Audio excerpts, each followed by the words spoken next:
Oh my god, it's 120. Oh my god. What is it over there? I'm just going to use this bot's comment.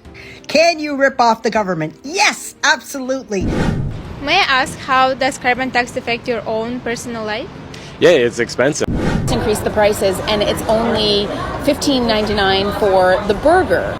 Quality streets at a ridiculous. Welcome back to the only show that takes you inside someone else's apartment so that you can judge if it's a ripoff. It's on the planet. Just take a look. Business tax, income tax, CPP tax. Everyone running to the gas station to save $5. Are we paying for air? Of all dressed chips, and this is what was inside. A British portion. This pisses me off. Welcome back to the Canadian Rant. Every single day, Canadians wake up and get hit with another ripoff that's been carefully disguised as normal life.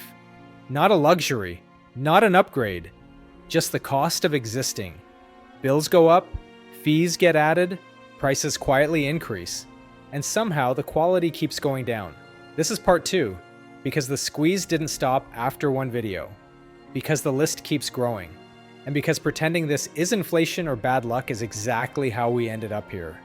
You're paying more for groceries that spoil faster, more for phone plans that haven't changed in a decade, more for banking services that used to be free, more for insurance that covers less, more for travel that feels worse than ever. This isn't about one company. This isn't about one industry. This is about an entire system that figured out how to extract more from people who are already stretched thin, quietly, legally, and relentlessly. So if you're feeling angry, if you're feeling tired, if you're wondering how long this can go on, you're not imagining it. You're not alone. And today, we're calling it out. Again. Everyone running to the gas station to save $5. I gotta fill up. It's fucking ridiculous. I hope it goes to $3 so you all understand what the fuck is going on here. welcome back to the only show that takes you inside someone else's apartment so that you can judge if it's a ripoff. It's MTV Cribs. I'm not interested. For broke people. And we're inside Canada's smallest apartment. I'm Adrian. Welcome to my house. I pay $700 including parking. It was advertised as 95 square feet. 95 square feet of bachelor apartment, which means you've pretty much seen it all. There was like 7 other people viewing the place when I got here. After looking at it for the first time, the guy before me came out and said, there's not even enough room for a bed in there. Well, there is enough room for a bathroom and a bed Adrian made. This is where the magic happens. And this is why I don't believe in magic. Ta-da, pressing. Adrian also made himself these cupboards so he can get a little extra storage space. So what do you guys think? Is this a ripoff? On the planet. Just take a look. Business tax, income tax, CPP tax, unemployment tax, GST, PST, HST, property tax, provincial income tax, tax on alcohol and tobacco, capital gains tax, land transfer tax, luxury tax, media tax, regulation tax, air travel tax, carbon tax. Like, what's the... May I ask, how does carbon tax affect your own personal life? Yeah, it's expensive. I mean, in British Columbia, I can't believe how much we pay for gas here. If you compare it to Alberta, it's just absolutely ridiculous. This is a rip-off from our provincial government, and it's unfair to British Columbians. I mean, I see that it's affected everybody's life, right? I mean, you see it at the gas pump here. Yeah. You know, I'm happy I'm driving a little car right now, that's for sure. Look at the pump right there. We're in a kind of like in a crisis right now with affordability and interest rates and inflation, and it's not helping. Because it's already very hard time for the Canadian people. Okay. Because inflation, everything is too high, is too much high mortgage. It's very tough time for everybody. We don't need any carbon tax. Decided to step into Shoppers and check out the limited bargains that they have, and I'm not surprised. Quality streets at a ridiculous $18. That's having a laugh. Seriously, right? Where can you find the cheapest quality streets? Let us know in the comments. Oh my god, it's 120. Oh my god. Oh, what is it over there? How much is it over there?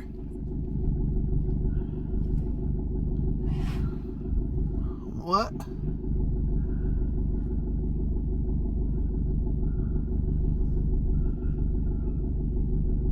What the heck? Should we go over there? 130. What? Hard part of me. What? Excuse me. You guys stop. Can someone explain what is going on in this clip? Are we paying for air? All right, guys. Let me know if this bothers you too. I just canceled my Telus phone. They've been giving me a hassle, but I've had them forever. I got a deal that was half the price and twice the data, right? So I got that deal, signed up, whatever. Amazed by the price. It was $50 a month. I got unlimited, whatever I had with Telus, but a double the data, which is 100 grams or 100 gigabytes grams.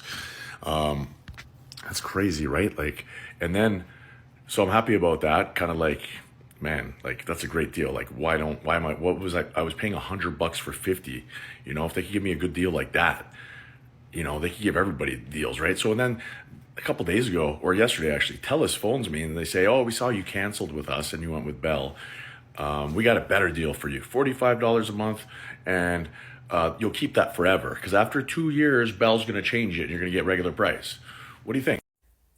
Put a finger down if you have teenagers and they're super hard to shop for, so you get them $200 in gift cards for Christmas, and then you buy another $100 gift card for your nephew, and then when they open them and they look at them, you realize that there's no numbers on the front. So you take all of the receipts and you drive over to the Shoppers Drug Mart that you purchased them from, and you show them the gift cards and you say, hey, you sold me these gift cards and there's no numbers on them, they're not real. Can I either get my money back or get an exchange on gift cards because it's Christmas and this is what I got my kids and it's, you know, they'd like it for Boxing Day. And the lady at Shoppers Drug Mart tells you, no, we don't do exchanges or refunds on gift cards. And I say, but you have to, because you took $300 from me and you sold me gift cards that don't work. So that's kind of like a scam. So may I please have my money back? And they give you a piece of paper with a number on it and tell you, no, it's not their problem and you can call this number and see what you can do. Merry Christmas, everybody. I'm just going to use this bot's comment. Can you rip off the government? Yes, absolutely. Really rich people do it all the time. Honestly, even the average citizen finds ways around the tax laws to find little loopholes to rip off the government. And yes, there are people that are on OW that don't need to be like they're working or something, but OW has a pretty good investigative department that finds those people. At least they do in my area. I guess there's some ways that people could get money that they don't necessarily deserve by, you know, putting in for expenses that they're not necessarily using, things like that. And if they're on OW and doing that, good for them, because I don't know how they'd be living otherwise. But nobody lives on OW as a ripoff. Like, only OW as a ripoff. Like that is the lamest ripoff in the world. So to round up, it's the rich people that are doing it, not the poor people. We're back at the smallest apartment in all of Vancouver. A lot of people saw the last video. A lot of moms in my DMs, more of like they were concerned. Here's a recap of how Zephyr used to get on his bed until, you know. I came out one morning and I landed on it and the chair broke out. I don't know why this guy lives like this. This is their original chair. Now Zephyr uses a glass desk. This is how a character in a movie called Final Destination would get on their bed. Puts her foot on the glass table and then I put another hand and I kind of just like boost her in. Here is Zephyr getting down. I felt like a concerned, hot, single mom. And so I DM'd our buddy Josh, who built Zephyr a ladder for free. What's your name? Josh DeGrandy. DeGrandy Man Can. And you built this ladder for this young chap right here. They say being a mom is the hardest job in the world. Holy shit. You have no idea what this feels like. But these moments make it worth it. Anyways. Alright, you guys, so the East Indians just opened up a Petro-Canada gas station in Strathmore. Check it out. Right here, right off the highway, next to a Starbucks and a whole bunch of other East Indian restaurants. They're selling illegal goods inside. Check this out, guys. We got some fake Versace. $20. Some fake Gucci. This is pretty nice. That looks really warm. and some East Indian dresses, some hoodies, some fake Louis Vuitton, Crooks and Castles, Tommy Hilfiger, Louis Vuitton, Lacoste, Versace, Nike, Lacoste, Louis Vuitton, Chanel. Like, jeez. This is why we don't want East Indians opening up shops in Canada. Like, they're selling counterfeit goods as real. It's illegal. And this is like a chain freaking store. Petro-Canada is one of the biggest gas station chains in Canada. Yet we got them scamming us because we allowed them to come here. What do you guys think? Let me know in the comments. Hey, I'm at Canada's Wonderland and I just have a little bit of beef about the prices. I went and ordered a black bean burger. On the menu, it said $15.99. And when I was charged for it, it came out to $19. There isn't $4 tax on a $15.99 meal. That was a burger and fries. When I questioned it, the guy behind the counter, of course, said, well, this is what my computer says. So I said, can I speak to the manager? So the manager comes out and says, well, I think we just increased the prices and it's only $15.99 for the burger, just the burger. I said, fine, I'll just order the burger for $15.99. But really, if you've increased the prices, your menu board, which all your customers are looking at, should reflect that. So I paid for my burger and I got my receipt when I received my food. This is what the board said. As you can see, the price is $15.99 for a veggie burger and fries. Here you can see my receipt, and it actually does say veggie burger is only $12.99. Now, I had a season's pass, but even still, $12.99 plus tax, minus my discount, I paid $13.21 for just the burger. So the prices haven't increased. They're charging $12.99 for the burger and $3 for the french fries. I'm not sure why they were charging $4 in tax, and how many people don't notice or question this. Doesn't make sense. Anyways, I went to go pick up my food, and this is what I got. I wound up getting my veggie burger and the fries anyways.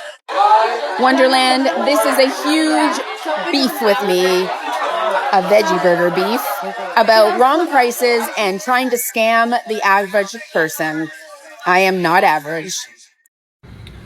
What a complete ripoff. $17 fucking for 2 eggs, some bacon, some shit-ass toast, and a lot of fucking attitude. Fucking place sucks. Out. Just opened a bag of all dressed chips, and this is what was inside. A British courtroom from the 1850s. Oh my God, this is ridiculous. Even the no-name stuff is ripping you off. This is disgusting. This pisses me off. So yesterday I had to go into the bank because I had a fraud alert on my account, right? And I had to sit there and give them my photo ID and just go through the whole thing so that they say I am who I say I am, and they're reversing charges and doing all these things. And this took probably like 45 minutes, right? I'm sitting there and just dicking around on my phone. In the meantime, I'm like hearing people kind of come up to the bank teller to get all these different things, right? Like they're getting bank drafts, they're getting this, they're getting that done. And like I'm listening to just some of the things that the bank tellers are telling these people. And I'm just like, this is such a ripoff. So there's one guy kind of comes in and he needs a bank draft. And he's like, yeah, I need a bank draft. And the amount he needed for his bank draft was in his savings account, right? And so I didn't hear how much the bank draft was supposed to be for, but I heard the lady say, okay, so just so you know, there's a $9.50 charge for them to produce a bank draft. Like, ripoff, right? It's on a piece of paper. Anyway, and then she's like, oh, and by the way, because you're taking the money out of your savings account, there's also another $5 charge. So for this guy to just get his own money out of his savings account, it's costing him $14.50. And I don't know exactly how much was in there. And I don't know exactly, how much the bank draft was for. But given the amount, like how low rates are in a typical savings account at a bank, like those fees probably wiped out anything he made in his savings at all. And it's just like, And I mean, what can we do, right? But here's the thing, right? Had this guy just like transferred this over to his checking account, which would probably could have been done instantaneously. Like there would have been this $5 fee saved. But it's like it's such a small amount that's like, what difference does it make, right? That's what most of us think, and I think that way a lot of times too. It's like, it's just $5. But now, like, we've become so used to just these like tiny little fees that get added on every single account that I don't know how many clients that RBC has altogether, but it's like it's probably worth millions upon millions of dollars, maybe hundreds of millions of dollars, and just these tiny little fees that nobody really even thinks about, nobody thinks to object to, because like we're gonna sound like idiots, but it's like. Just this little bit of stuff, and it wipes out all your interest, and you don't even think about it, but it's like they're making money hand over fist. This is not just RBC. This is all of our big banks, but it's just because I am an RBC client. All African store operators abroad, please. For many of us who live abroad, for somebody like me, I survive strictly on Nigerian diet, and you can imagine how much impact on my pocket. And for many of us, going to an African store to get food, it's not just about getting the food.